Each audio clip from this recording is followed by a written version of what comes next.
দোষীদের শাস্তির দাবিতে মাদারিহাট থানা ঘেরাও করে বিক্ষোভে শামিল হলো আদিবাসী সংগঠন। এ বিষয়ে উল্লেখযোগ্য, মাদারিহাট ব্লকের গোপালপুর চা বাগানের আদিবাসী যুবক সুখেশ ওরাও দলদলি এলাকায় হোটেলে কাজ করতেন।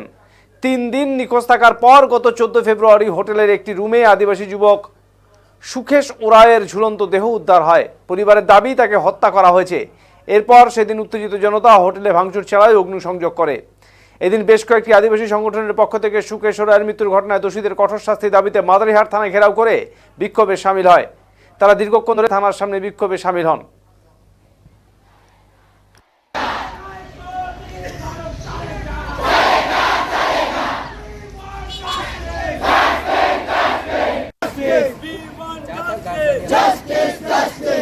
কি বিষয়ে আজকে আপনার থানা ঘেরাও করেছে?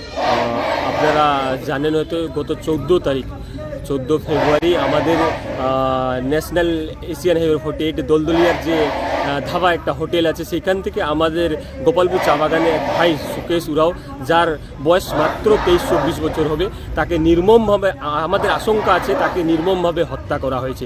কারণ তার শরীরে যেভাবে পিঠে, গলার মধ্যে, পেছনে, ব্যাক সাইডে যেভাবে কালো দাগ পড়েছিল, আমাদের আনুমানিক যে তাকে 3 দিন ধরে খুঁজে পাওয়া যাচ্ছিল না। তার মালিক 3 দিন পরে যখন পরিবারের বাড়িতে যায়, সুকেশের বাড়িতে যায়, তার ভাইকে, দাদাকে খবর দেওয়া হয় যে তার ভাই কোথায় নাই। কিন্তু তারপরে জানা গেল যে তার ভাই যখন হোটেলে ফিরে আসে খোঁজার জন্য, তখন তো হোটেল মালিক বলছেন যে না, আপনার ভাই যে রুমে থাকে ওখানে রুমে গিয়ে দেখেন। তখন গিয়ে দেখে যে তার শরীর পড়ে আছে, তার মৃত অবস্থায় পড়ে আছে।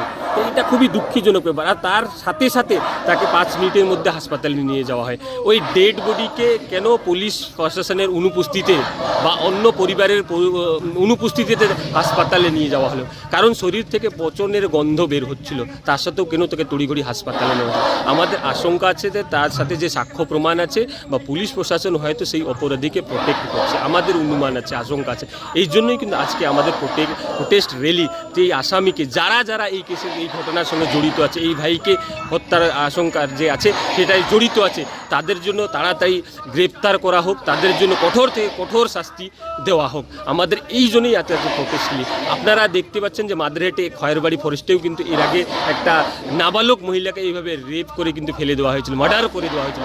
সেখানেও কিন্তু ঢিলেমে, পুলিশ প্রশাসনের ঢিলেমে সবসময় চোখে পড়ে। কারণ আমরা একটা জিনিস দেখতে পাই যে আদিবাসীদের যখনই যেটা ঘটনা হচ্ছে, কেন আন্দোলন করতে হবে?